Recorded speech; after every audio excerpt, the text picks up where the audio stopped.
Ang bawat paggising natin sa umaga ay isang napakagandang biyaya, kaya dapat lagi tayong nagpapasalamat sa bawat araw na ibinibigay ng Diyos sa atin. Kaya naman, manalangin tayo sa ngalan ng Ama na siyang lumikha ng langit at lupa. Amen. Ama naming makapangyarihan sa lahat, maraming salamat po sapagkat ginising mo ako ngayong umaga. Isang bagong araw na naman ang aking haharapin. At dahil dito, lubos-lubos ang aking pasasalamat. Sa unang mga sandali ng aking araw, nais kong mapuspos ng iyong biyaya at pagmamahal.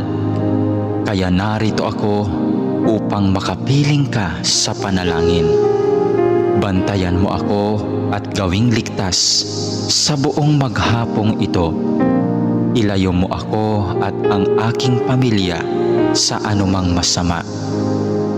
Maituon ko nawa ang aking pag-iisip, pananalita at asal tungo sa iyo. Nawa maging kalugod-lugod sa iyo ang lahat ng aking gagawin sa araw na ito.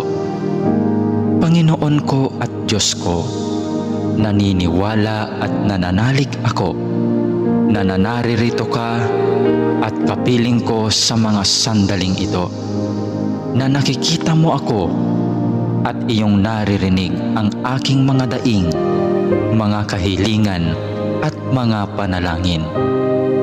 Kaya naman, Panginoon, ngayong umaga, sa iyong presensya at pagdamay mo ako kumakapit upang maharap ko ng may katatagan at katapangan ang araw na itong ibinigay mo sa akin.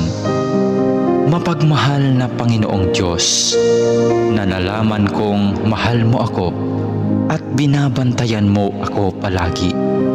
Sa oras man ng kasiyahan at lalong-lalo na sa panahon ng kagipitan at pagsubok. Tulungan mo akong huwag makalimot sa katotohanan ito. Maraming salamat po sa biyaya mong pag-ibig at pag-iingat na hindi mo ipinagkait sa akin, sa kabila ng lahat ng kasalanan at pagkukulang ko. Puno ng pag-asa akong magpapatuloy sa araw na ito sa aking mga dapat gawin dahil na rin sa iyong pagtulong. Punuin mo ako ng sigla nang magampanan ko ang mga tungkulin ko sa araw na ito. Panginoon, dalangin ko na basbasan mo ang aking mga sinasabi, mga iniisip at aking mga ginagawa at gagawin pa, nang ang lahat ng mga ito ay maging kalugod-lugod sa iyo. Sa pamamagitan nawa ng mga ito ay makapagpuri at makapagpasalamat sa iyo. Mapamalas ko nawa ang pag-ibig ko sa iyo sa araw na ito. Panginoon ko at Diyos ko, masilayan nawa kita ngayon ng lubusan. Ibigin nawa kita ng buong wagas at masundan nawa kita ng malapitan sa bawat sandali ng araw na ito. Dalangin po namin na kami ay iyong proteksyonan at gabayan. Hinihiling namin ang lahat ng ito sa ngalan ni Jesus na aming Panginoon, kasama ng banal na Espiritu Santo, maghahari ngayon, magpakailanman at magpasawalang hanggan. Amen.